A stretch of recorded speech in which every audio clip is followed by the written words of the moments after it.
It is the 4th of July, 2021. Happy birthday to America. I'm Charlie Garrett, and this is the CG Report.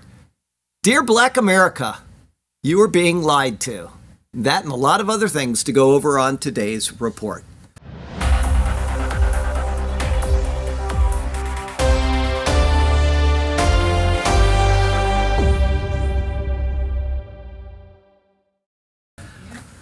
Okay, let's see. We're going to start out today with some news from Israel. But before I give you Israel news, I'd like to welcome Pamela from Loveland, Colorado. And it's wonderful to have you here. See your bright, shining face. And then we also have Lynn Ferguson and his sister Nancy, who've been here for the whole week. Lynn is moving to Sarasota. Nancy came down. They drove all the way across the United States of America to come to Sarasota. And then she will be flying back to Portland, right? Okay, Portland. I knew I got that right. They're going to be flying. She will be flying back to Portland here in a while, but we want to welcome you both to the Superior Word. It's a pleasure having you here.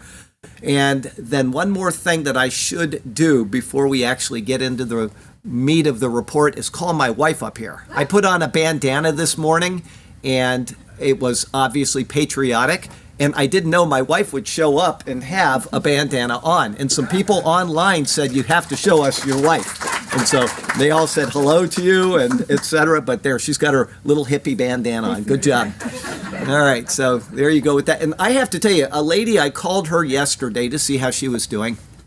And she said, are you going to be doing something special for the 4th of July? And I said, I didn't even know it was the 4th of July until I drove to mission work yesterday, and on the way there, I had my truck full of scrap metal to take to the scrap metal place.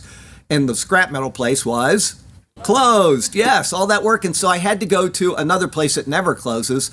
It's disgusting. I've seen, slums in Mumbai, India that are nicer than this place. And I went there and I unloaded my truck. I was late for mission work, but I wasn't going to unload the whole truck and reload it again next week.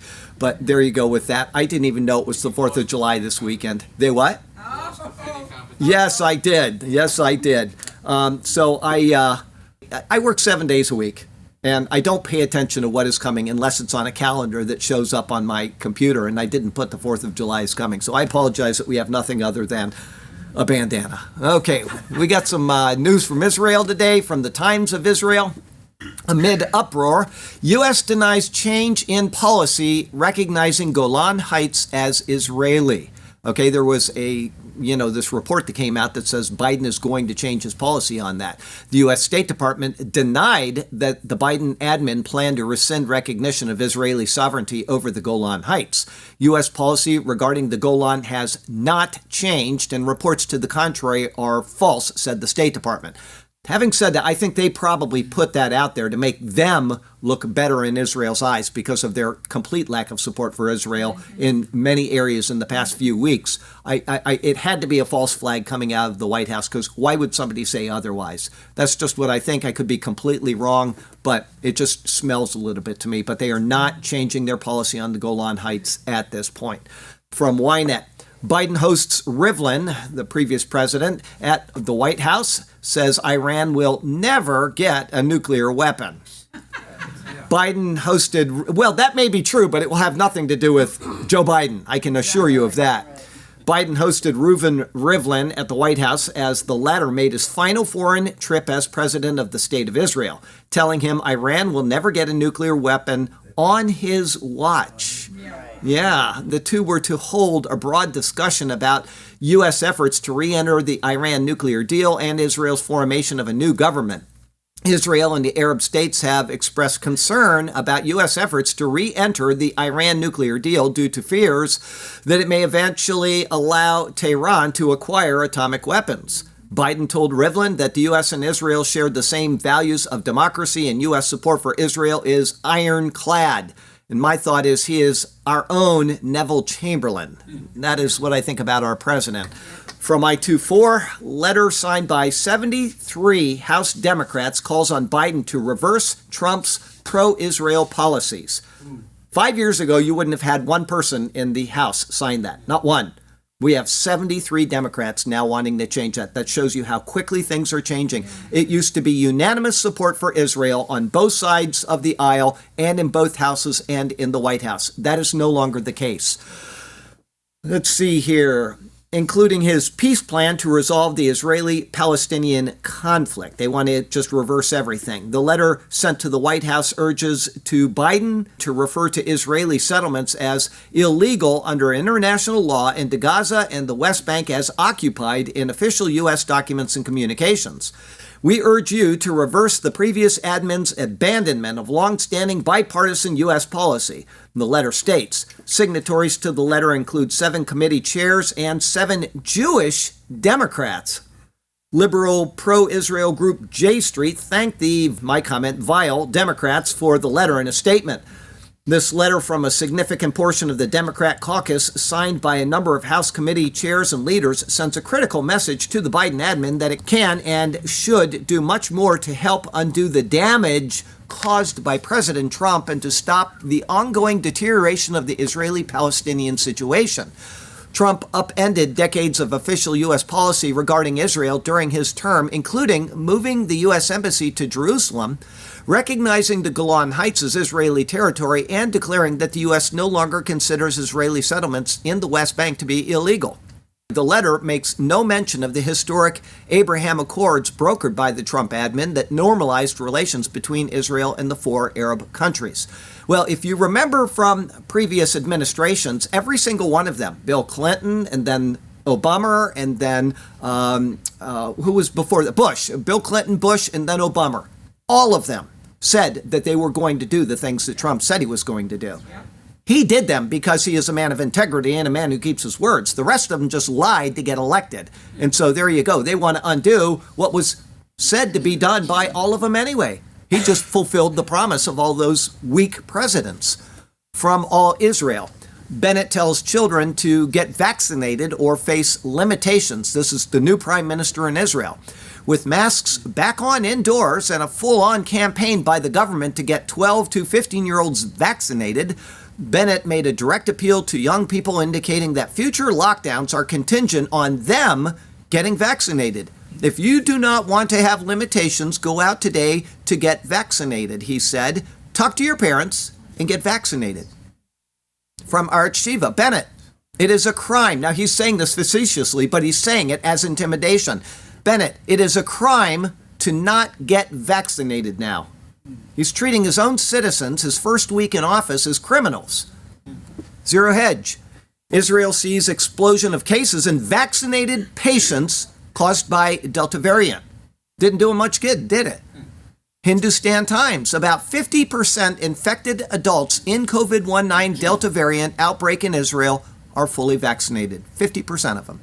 From the Times of Israel. Israel sends IDF team to Florida to assist with tower collapse rescue efforts. They've been there all along. They came right away. They've been working steadily with our people to get those people out, if there are any. They've developed AI programs that can tell where there may be pockets based on how the building fell, everything. They've been doing a wonderful job. Thank you, Israel, for that.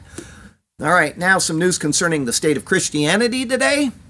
I'd like to congratulate Karen Mitchell.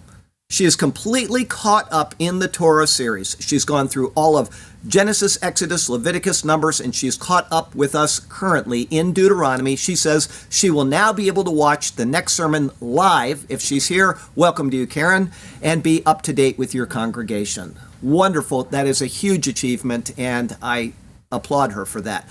Before I get into anything about Christian news, I would like to give you some Christian news. I was handed this book by Jim before we started. People will send me books to read, okay, and I don't have time to read books. I apologize. If you send me a book, it'll sit on my desk probably forever. I've got a stack about that big, and I don't have time. I work from about 3:30 in the morning until after 6, 7 days a week, okay? But this is a person that attends the church online. She wrote a book, and I gave it to Jim. Would you like to read this? He was captivated by it. He said it was very, very good. It introduces the gospel. That is why I'm recommending this book. Not because it's a friend, not because of any other reason, but it is a, what do you call it? It's not fact, it's fiction, okay? But it's called Romance Under Wraps. And it has romance, it has intrigue, it has all of these things, but it introduces the gospel. And Jim liked it so much that he listened to it on audio Bible when he went on vacation last week, was it? Yes. Okay, 2 weeks ago. So you can order this online from Amazon. You can get a hard copy. You can get a download copy, etc. I can recommend this book based on the fact that it is a good book without any negative stuff that would limit me from recommending it. And there you go. It's by Claire O'Sullivan. Okay, let's see here. Liberty Flash News. As you might remember, we recently filed an appeal with the U.S. Army on behalf of Chaplain Major Andrew Calvert. I brought him up during the prophecy update, and he was suspended and threatened with a formal reprimand due to comments he made on social media supporting then existing DoD policy prohibiting service members diagnosed with gender dysphoria. Today, we are pleased to report that this threat is over. Upon First Liberty's appeal of the matter, the Army has agreed not to issue a formal reprimand against Chaplain Calvert. This decision paves the way for Chaplain Calvert's record to be cleared, likely saving his career and reputation. Somebody did the right thing. I'm glad that we have these lawyer organizations that are willing to stick up for our military. Thank goodness for Liberty. Who is it? Liberty Flash News, the Liberty Council. They took care of this, and that person is restored to his rightful place of serving the military without having his rights infringed on by these people that are coming in and introducing bad stuff into our military. All right, from MSN. DeSantis gets a standing ovation. Does anybody know what Ephesians 6 is dealing with? Ephesians 6. Spiritual warfare. Who is the enemy in spiritual warfare? Satan. Okay. Listen to what DeSantis said. DeSantis gets standing ovation by promising to put on the full armor of God to fight against leftism. Good job. Governor DeSantis earned a standing ovation after promising to put on the full armor of God to fight against leftism. It ain't going to be easy, DeSantis said about taking a stand against the left at last week's Faith and Freedom Coalition road to majority conference. You got to be strong. You got to put on the full armor of God. You got to take a stand. Take a stand against the left's schemes. You got to stand your ground. You got to be firm. You will face flaming arrows, but take up the shield of faith and fight on. He equated directly, one for one, the left with Satan. I love the guy. Anybody, if you have something bad about him, don't send it to me because I don't want to hear it, okay? I do my research, and when he does something wrong, I will highlight it. I don't need people telling me he's wrong when he's not, okay? I love the guy. Just like I loved when we had our previous president. People always sent me these things trying to destroy the man. Now look at what we've got. From Christian Headlines from 23 June. Catholic Church could lose tax-exempt status if it denies pro-choice politicians communion, Democrat warns. Seattle Times, 25 June, 2 days later. After controversy, U.S. Catholic bishops announced no national policy on withholding communion from politicians. They were supposed to meet and bring up the issue of denying our president and these other people that are supporting the murder of unborn children. And somebody said, well, we'll take away your tax-exempt status, and it's all disappeared. Money takes priority over ethics. Once again. Religion news. Pope sends letter praising priest who ministers to LGBTQ Catholics. Pope Francis sent a letter praising the work of a Jesuit priest who has been an outspoken advocate for more respectful treatment of LGBTQ people within the Catholic Church. In other words, these people are considered church members. These people have never read 1 Corinthians 5, apparently, where it says to expel people that are not in line with what Scripture says. So that's why I highlighted this. In the letter, the pontiff described Father James Martin's work as imitating the style of God. I don't think so. I think they're going to get a real surprise when they meet their maker. From the Epoch Times. Vatican foreign minister to Epoch Times. Church has no positive contribution to make in Hong Kong. This is the Catholic Church saying that they have. Why? Because they sold out to the Chinese years ago. They allowed the Chinese to appoint their bishops within the Catholic Church. They don't want to make any waves because they're making millions and millions and millions of dollars off of the Chinese government. And so they're saying we have nothing to contribute in Hong Kong. They don't have anything to contribute anywhere. Of value anywhere, that's right. The Epoch Times asked, with the financial and political upheaval, and especially the popular unrest against political corruption we have seen in Lebanon and the greater region, what makes this situation different to the Holy See and the Secretariat of State from the popular uprisings in Hong Kong, where Catholic leaders have been incarcerated and a request for support has been personally brought by Cardinal Zen over 2 years ago? The Archbishop responded, well, obviously Hong Kong is an object of concern for us. Lebanon is a place where we perceive that we can make a positive contribution. We do not perceive that in Hong Kong. One can say a lot of, appropriate words that would be appreciated by the international press, by many countries in the world, but I think many of my colleagues are yet to be convinced that it would make any difference whatever. I think that here in Lebanon, we have an opportunity, but in Hong Kong, we have a very different situation altogether. Since the renewal of the Sino-Vatican deal last October, Pope Francis, who has been extremely outspoken on other human rights and ecological crises, has been silent on China and Hong Kong. All right, some news from the Mideast and Africa today. From Deutsche Welle. This is just typical. It happens once a month, and I just thought I'd throw it in there for you to see. Nothing's changed in Germany. Germany police puzzle over motive of Würzburg knife attacker. The suspect in a knife attack that left 3 women dead in southern Germany has been remanded in custody on suspicion of murder. Well, you got 3 dead people. I'd say it's a little more than suspicion. Authorities are still investigating a possible motive for the stabbing spree in the Bavarian city of Würzburg. Prosecutors told reporters he had temporarily been admitted to a psychiatric hospital earlier this year after threatening someone with a knife at a homeless shelter where he was living. Chief Criminal Director Armin Kunert said investigators had also found hateful texts on a phone at a shelter where the man was last based. Authorities said the suspect displayed disturbed behavior with psychological abnormalities. That's what they give for every terrorist attack they have, psychological abnormalities. Witnesses reported hearing the suspect shout, Allah Akbar! God is great in Arabic during the attack, and they can't figure out why he did this. They have no idea why he did it, and they're only suspicious of murder. They can't confirm that those 3 women lost their lives because somebody stabbed them to death. Nothing has changed in Germany, and until they get it right, they're going to continue to have their citizens slaughtered. From Mail Online. Taliban recapture vast swaths of Afghanistan, leaving group on the verge of the greatest jihadist victory since the end of Soviet occupation as U.S. and NATO troops withdraw after 2 decades. The longest-running war in the history of the United States of America. We actually subdued the entire nation in 2 months? And we sent people in there, and they've been frittering away what they did in those first couple months for the past 2 decades. We've lost countless American lives. We've squandered our integrity around the world, and this is the result of it. Another Vietnam. U.S. and NATO forces are preparing to leave Afghanistan on September 11th. They're actually almost all gone right now, after 2 decades in the country. Comes amid Taliban fight back against the government that has seen jihadists capture swaths of territory. Terrorists now at the gates of major cities and are expected to attack soon in a bloody summer offensive. Government forces are in disarray, with Prime Minister forced to reach out to warlords to bolster his armies.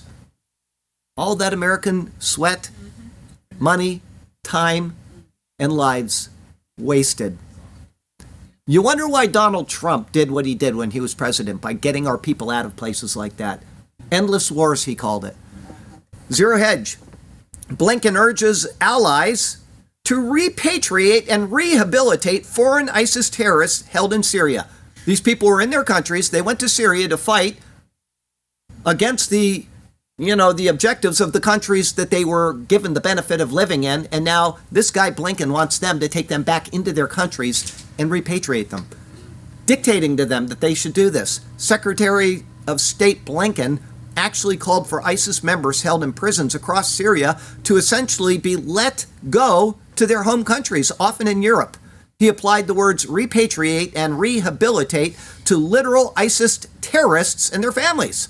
What's more is that he was addressing European allies, meaning in this context, he is also referencing primarily foreign fighters who joined the Islamic State. The foreign jihadists have long been considered to be the most extreme among the extreme.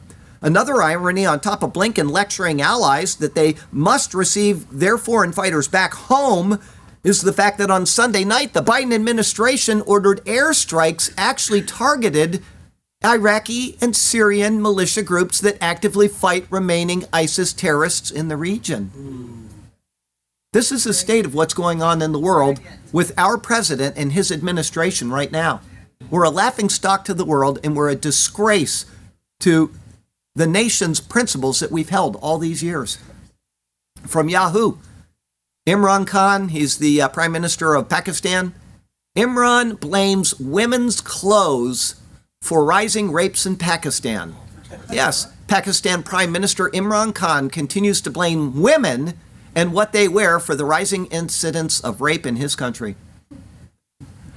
As we span the globe, we try to never miss something interesting from Mongolia. From inside the games, World Youth and Junior Sambo Championships moved from Mongolia to Greece. Ulaanbaatar was due to host the event, but is now unable to do so because of the difficult epidemiological situation in the country. The Hellenic Sambo Federation applied to take over the hosting of the event and will now stage it in Thessaloniki from October 15th to 17th. All participants will be required to take a COVID-19 test within 72 hours of arriving. The competition will take place in a bubble environment in a bid to protect people from infection.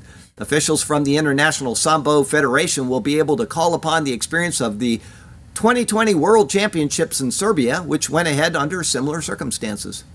Mongolia had nobody infected until February, and they started doing something in February, and their infection rates have gone through the roof. Anybody know what they did? There you go. The book of Daniel prophesied that technology would increase in the end times. What's up in that regard? From New Atlas, experimental brain implant instantly detects and relieves pain.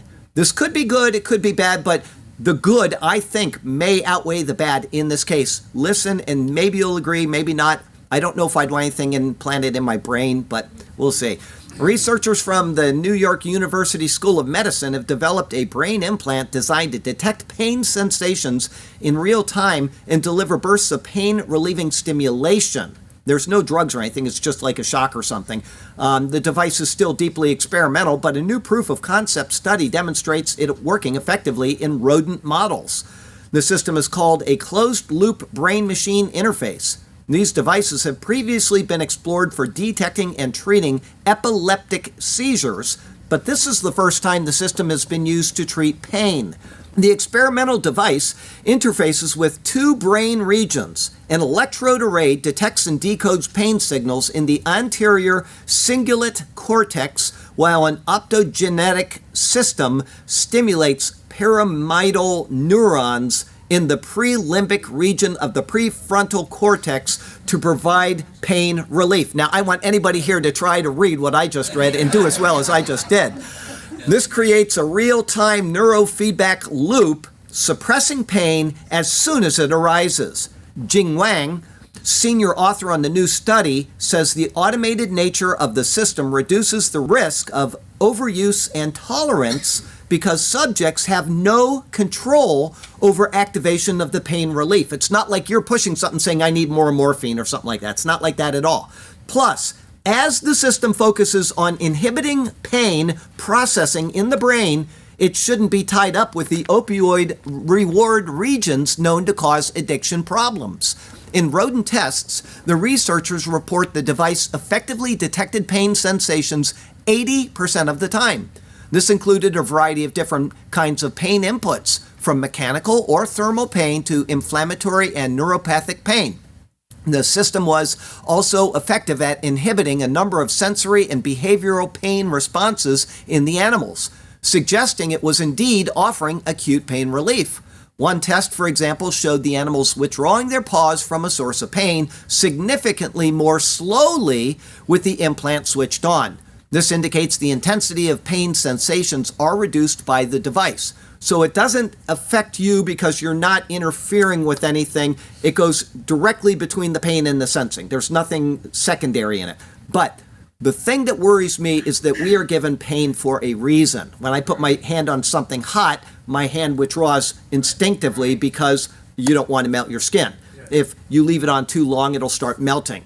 Okay, so that could be a problem, but if it can take care of pain for some people that have chronic pain, like you're walking and you've got sciatica or something, and it would just eliminate that.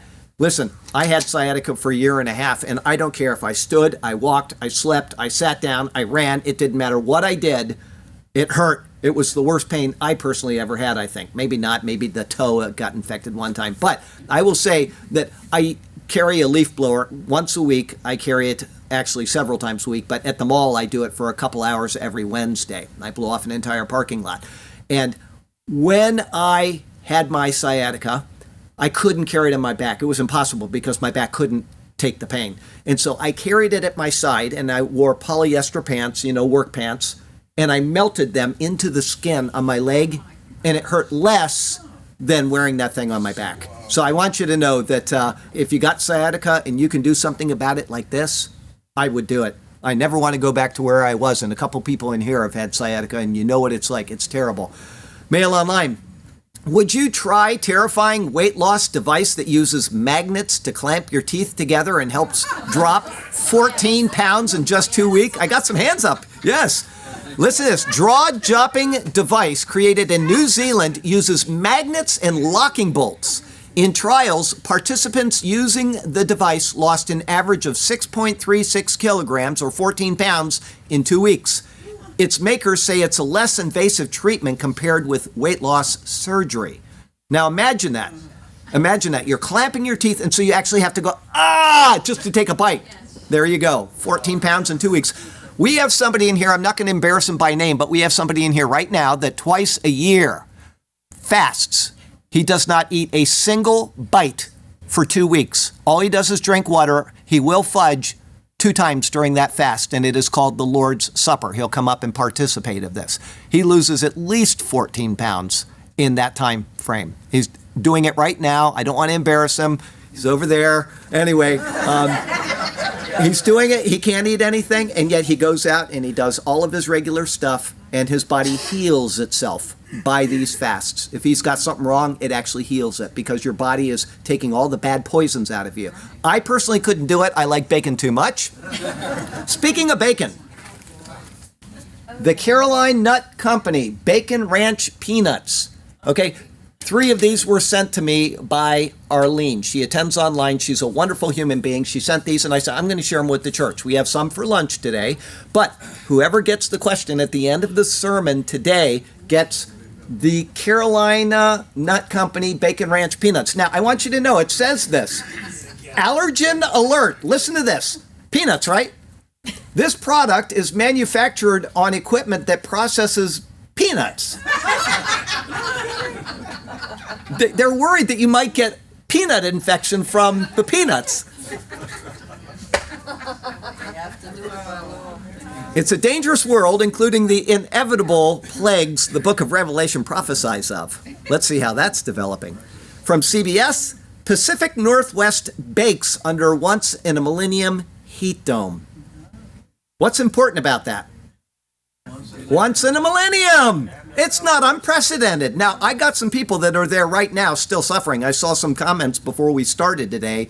Poor Lisa, she said, I can't stand this anymore. But listen, we're in Florida and we get it all summer and it lasts for 9 months. So, and ours comes with 5,322% humidity. So it's really punishing. But here we go. By one measure, it is more rare than a once in a 1,000 year event, which means that if you could live in this particular spot for 1,000 years, you'd likely only experience a heat dome like this once. The heat is being caused by a combination of a significant atmospheric blocking pattern on top of human-caused climate change. There you go. They blame that, but it's happened before. They have the tree rings to prove that it happened before. So how can it be human-caused climate change? where baseline temperatures are already a couple to a few degrees higher than nature intended. Well, they just said that nature is involved in it. How do we know what nature intended? All we do is we take our current time, say this is the way it's supposed to be. Anything out of this that makes us feel okay is wrong, and it must be climate change. They don't know anything. No. It's illogical. It's simply illogical to say that our time right now gauges everything in the past. That's why the flood of Noah, we say that how things settle right now gauges how things settled during the flood of Noah. It doesn't work that way. It doesn't work that way. So there you go. It's all about us in our current time frame, and nothing else matters. That's what this whole debate is about. Zero Hedge. They're everywhere. Mega drought sparks grasshopper plague in the western United States. By now, it's become quite evident that the western half of the United States is facing one of the worst mega droughts in decades. And it's straight out of the playbook from the 1930s Great Depression, when the same parts of the U.S. were transformed into a desert. So even in modern history, we have a precedent, okay? Triggering a grasshopper plague. Federal agricultural officials are set to launch one of the largest grasshopper killing campaigns in 3 decades amid an outbreak. Now, wait a minute. We just heard what nature intended in the last article, and now they're killing nature. So how do they know that they're not causing this by doing what they're doing? Grasshoppers are what nature intended, aren't they? Okay? These creatures survive and multiply rapidly in drought or very dry conditions and will decimate crops. They're everywhere. Drought and grasshoppers go together, and they are cleaning us out. If extreme drought conditions continue in parts of the United States, harvests this year could be severely impacted. Okay, my friend Karen said, why don't they just call them locusts? And I thought, I wonder why they don't. Does anybody here know what the difference between locusts and grasshoppers is? Not color, not size of legs, not size, not mandibles. Okay. In the past. It's what? In the past. Locusts in the past. No, locusts are still around today. Well, they eat what they want to claw. Yeah, well, that's right. Back in Egypt, those were locusts. Here's the difference. Locusts and grasshoppers are the same in appearance, but locusts can exist in 2 different behavioral states. Solitary, you got one locust out doing his thing, or gregarious, they all get together and work, okay? Whereas most grasshoppers do not. When the population density is low, locusts behave as individuals, much like grasshoppers do all the time. So there is a difference in their social structure that makes a grasshopper and a locust a locust. There you go. Now you know. You'll never forget that again. Okay. You know what? We're talking about the heat out in the Pacific Northwest and up in Canada and other places in the world. Do you know that Revelation 16 verse 9 says that the world is going to be scorched by heat? And it says because they failed to give glory to God. That's what's coming. From Yahoo, we've got grasshoppers. Guess what? Rattlesnakes everywhere. The odd consequences of California's drought. Ramirez Rattlesnake Removal, RRR, says rattlesnakes are everywhere these days, on front porches, in potted plants, and under children's play equipment. I am busier than I have ever been. Complaints are coming in from all over the state. From Earth Chronicles, rare cancer-causing parasite spreads across North America. According to a report in the American Journal of Tropical Medicine and Hygiene, the province of Alberta in Western Canada has become a hotspot for riverine infection. Until 2013, only 2 human cases of parasitic infection were reported across North America. Now, according to new data, scientists have identified 1,972,000 cases. Okay, that's a lie. They have identified 17 cases in Alberta between 2013 and 2020. So it's not a huge thing, but it could be. According to the researchers, the virus was brought to Canada from Europe and transmitted to humans from dogs. Yes. Infected people can develop tumors in the liver and lungs, and in rare cases in bones, muscles, and kidneys. To avoid infection, scientists advise washing your hands more often after contact with pets. I can tell you, if we did that in my house, we would be at the sink all day long. We've got 8 dogs in our own home, and then we just adopted a 9th dog a day ago, yesterday. It's not ours, though. It's only ours temporarily while Jody is in Thailand. She'll be back here on the 11th. Two things happened in the past week, though. My wife said, she said to the dog this morning, do you like it more here or do you like it more with Jody? And then she answered the question, I like it more here. Okay, so there you go with that. And then the second thing that happened is that she said, when Jody gets back, we're going to give Jody Abel and we're going to keep Casey. And she said she'll never know the difference. Abel's a lot bigger and he's a lot stupider. But I'm sorry, Jody's not getting her dog back. Anyway, we'd be washing our hands. Yeah, we'll see. Okay, so wash your hands. Scientists advise doing that more often and thoroughly washing vegetables and fruits that have been lying on the ground. Well, that's what my wife does every day. She brings all the vegetables in and she puts them on the kitchen floor. And so I'm kidding. What are they talking about? Anyway, there you go. Wash your hands and keep your vegetables off the ground. If you keep them on the ground, make sure you wash them, okay? From watchers. Huge swaths of farmland destroyed by hailstorms in Europe. They lost a lot of farmland in the past couple days. Zero Hedge. Bank guard in India shoots patron for entering without face mask. Can you imagine that? That is a Revelation plague waiting to happen. People shooting each other because they're not wearing their face mask. From the American Thinker, Lisbon court, this is the court in Lisbon, rules that only 0.9% of verified cases attributed to COVID in Portugal actually died of it. 99.1% did not. Wow. That's Lisbon court. Zero Hedge. UK MP says important people shouldn't need to quarantine under COVID rules. Yeah, listen to that. Yeah, can you imagine him even saying this? Yes, it's England. MP John Whittendale told Sky News that important people were exempt from the restrictions. Host Kay Burley responded, so people who want to go on a holiday are not important? Is that what you're saying? The MP then attempted to deflect by saying the measures were only lifted for a number of people. Like Washington. Yeah, like Washington. Important people. You all have to wear your mask because you're unimportant, but these people can go travel and they can do their things. From TWT. This is the UK. This is talking about an important person. Rock musician 48 died of a brain hemorrhage 2 weeks after he had his AstraZeneca vaccine. Didn't help him much. The singer known as Zion fell ill with an agonizing headache on May 13th, 8 days after having the first jab at Pernod Auction Mart in Cumbria. Now, I'm not saying that the two are linked, and I'm not trying to make that case because I don't want to get banned from YouTube. That's for you to just think through. I'm just simply saying that I'm reading an article that says this rock musician, who's an important person, by the way, died at 48 years of age. Not anymore. From the Wall Street Journal. Sydney locks down as Delta COVID-19 variant spreads. CNN, South Africa enters strict lockdown to combat extremely serious impact of Delta variant. Yahoo, thousands stranded in Bangladesh ahead of sweeping COVID lockdown. Florida was locked down for 18 minutes. Texas, totally open. The numbers didn't change from the rest of the country. When are they going to learn? The state of morality is declining. Here's some news on that. Zero Hedge. LA spa staff dismiss woman's complaint about a man exposing his in female area. Staff at We Spa, W-I, We Spa in LA dismissed a woman's complaint that a man was exposing to little girls in the woman's area by insisting that the individual had a right to be there due to his sexual orientation. Mail Online.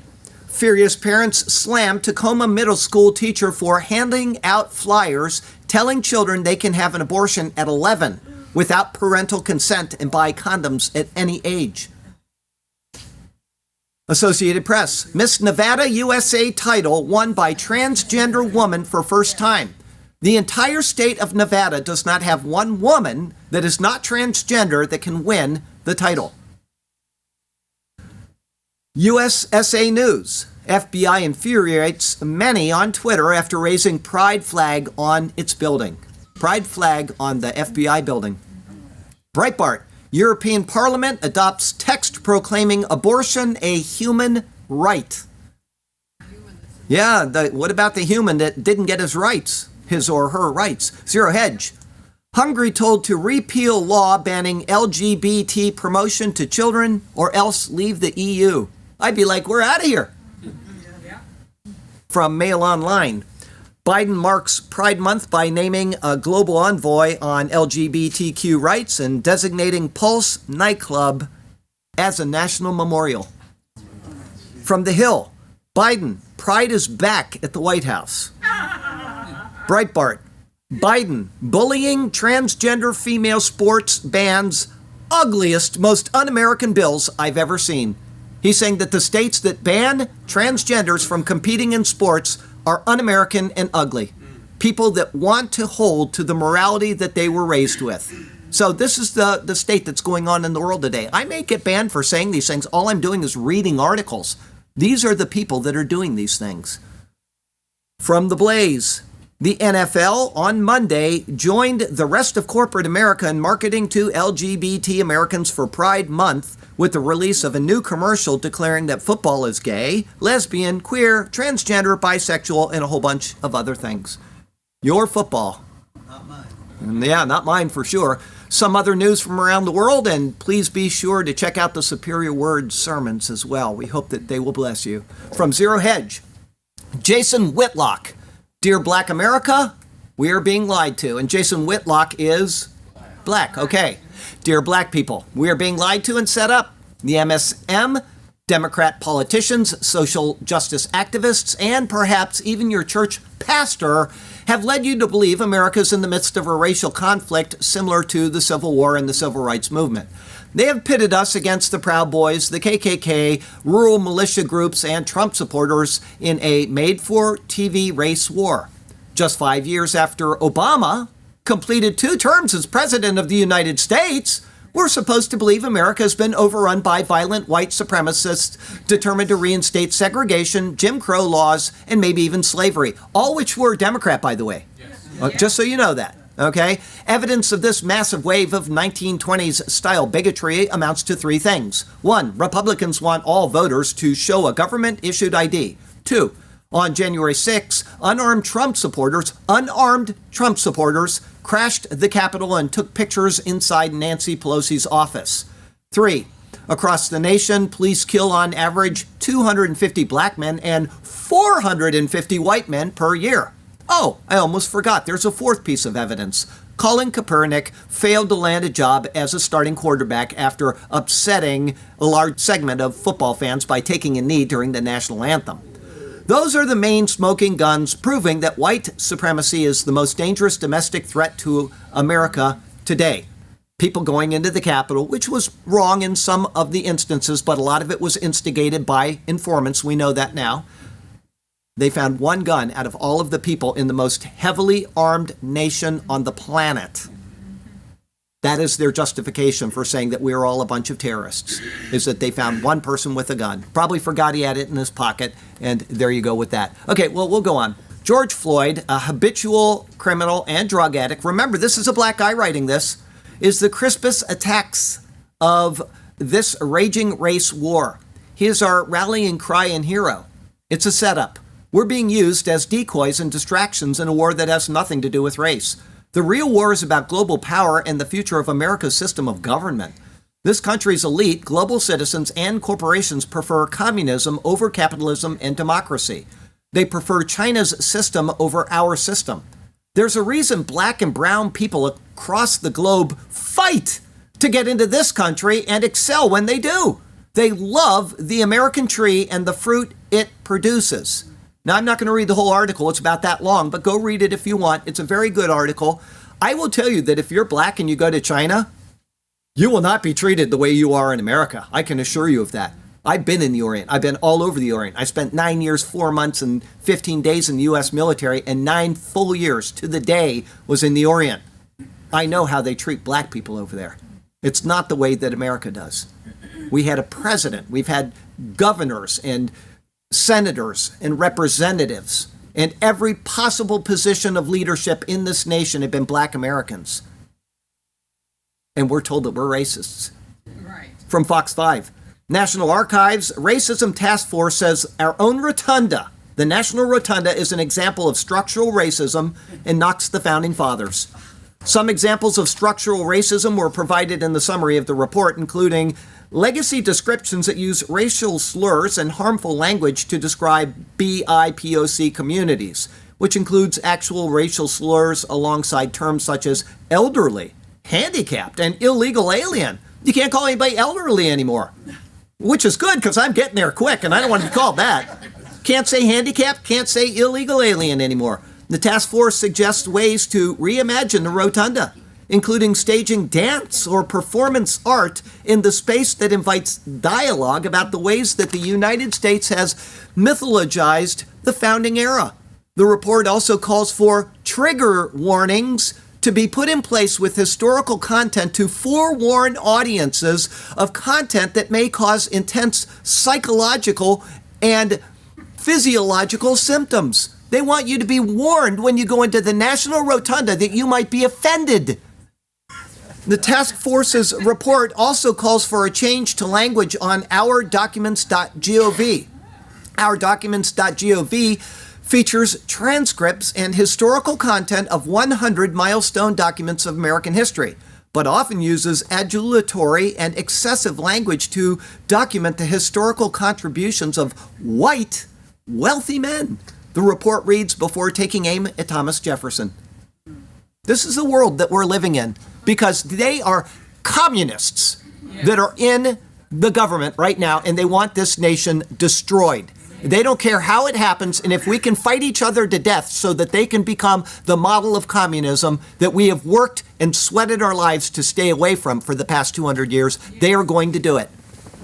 Postmillennial. Sean King wants justice for vandalized George Floyd statue. A year ago, he demanded Jesus statues to be torn down. It was just a year ago that King was calling for statues to be pulled down in the name of social justice, proclaiming fully that the tearing down of statues as a form of political speech, until it affects somebody that he wants to acknowledge. Zero Hedge.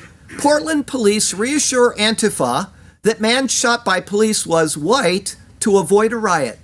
Portland police moved to reassure Antifa extremists that a man that they shot in the back was white in order to avoid a riot after it was erroneously reported the victim was black. No, he was white. It's okay. You don't have to riot. Zero Hedge. Defund the police movement coincided with the biggest surge in U.S. violence since the 1960s, FBI data confirms. Epic Times, Oakland diverts $17 million from police budget. Guess what we're going to be reading about in the next months? Yes. Mail Online, flag snubbing activist athlete Gwen Berry's history of racially charged rape jokes and tweets mocking white, Mexican, and Asian people is exposed. She's over there dissing the United States of America as a person going to the Olympics. She should be expelled from the Olympic team. She should never be allowed to participate in another event in our history. And yet they're applauding this person. And now they've got tweets of her mocking white people, Mexican people, and Asian people. And they're going to let her continue. Okay, who said it? Give me your 4-year-olds, and in a generation I will build a socialist state. Lenin, very good. I'll give you one of these peanuts. Okay, I got a lesser here for you. Ron DeSantis will fight the good fight. Not for those on the left, but the right. He'll have done all to stand with his Bible in hand till the lost, once in dark, find the light. Good job. Okay, I got a bit of irony here for you today, and I would ask that you please share this video. It may get banned from YouTube, and if it does, that's life. All I'm doing is reading articles, but they don't like that anymore. From Newsmax, masks required in Philly's naked bike ride. Yes, every year they allow people to ride their bikes naked, but they must wear masks this year. Such is the world in which we live. So from Sarasota, Florida to Ulaanbaatar, Mongolia, I'm Charlie Garrett, and that is your CG report for the week.